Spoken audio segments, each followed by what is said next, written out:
Joshua was bent over his computer as he fiddled with the model on his screen.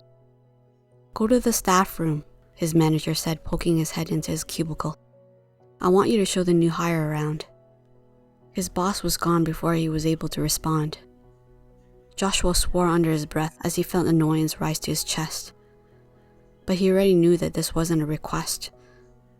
The boss could have asked anyone, but Joshua was the most junior engineer in the department, so all the undesired tasks fell to him.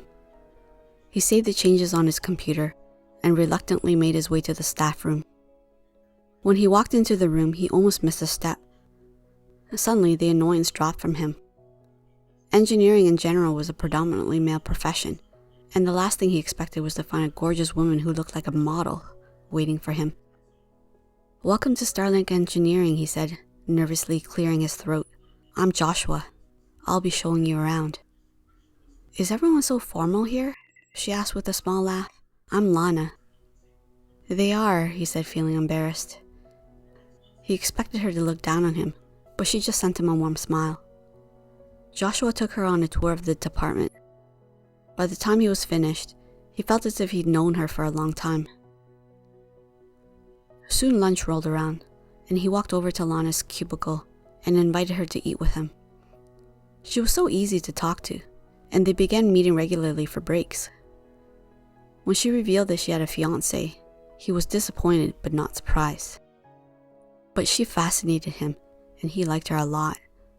He soon found that she shared the same sense of humor, taste in food, and musical interests. He also discovered they had similar anxieties and fears. They became joined at the hip at work, and he felt happy finding someone to hang out with. Joshua found himself thinking about her at random times throughout the day. Not only was she attractive, but she was smart and sassy too. He loved being around her. Unfortunately, others in the department didn't share the same opinion of her. While Joshua still had to do odd jobs no one wanted, Lana had it worse. She was treated like a secretary rather than a competent technical consultant. Many times, their senior coworkers sent her to make coffee and complete other manual tasks. Lana did what was asked of her, but Joshua heard often her views about the sexist treatment she received. One week, Lana went on vacation. In the short time she was gone, Joshua was surprised at how much he missed her. Work seemed duller than usual. Then when she returned, he practically had to restrain himself from giving her a hug. It suddenly occurred to him that he'd fallen hard for her. Joshua already knew from the beginning that she was unavailable, but he couldn't stop himself from loving her. He felt so good when she was around. And this was unusual for him. Most times he kept social interactions short. But with Lana, he felt he could spend hours with her and never be bored. Alas, Joshua was well aware that his love for her was unrequited.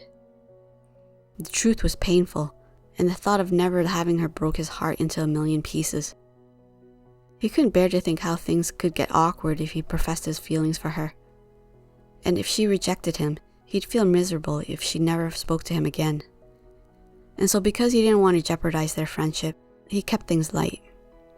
He continued to speak with her every day, although with every moment spent with her, he fell more and more in love. Summer turned to fall, and then to winter, yet his feelings went unchanged. Lana's fiancé was a lucky bastard to have such a beautiful, intelligent, and talented woman in his life.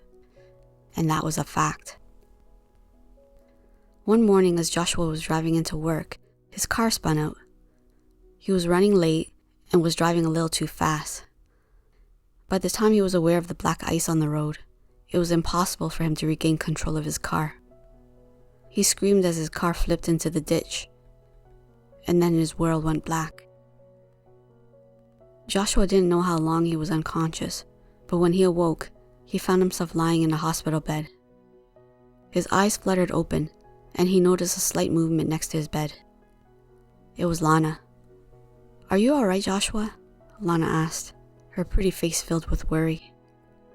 He wanted to nod, but he found that he could barely move his head. "The last thing I remember was losing control of my car," he said. Lana confirmed the events of what happened. A passerby had called the paramedics, she told him. She reached over and held his hand. When I heard you got in an accident, I rushed over to see you. How long have I been in the hospital, he asked. A week, she told him. She swallowed before continuing. The doctors weren't sure you'd make it, so I came to see you every day. I hope your fiancé isn't upset that you're coming so often, he said. About that, she said, looking a little uncomfortable. I actually don't have a fiancé. You don't have a fiancé? He repeated. He wasn't sure he heard properly. I made all that stuff up, she said.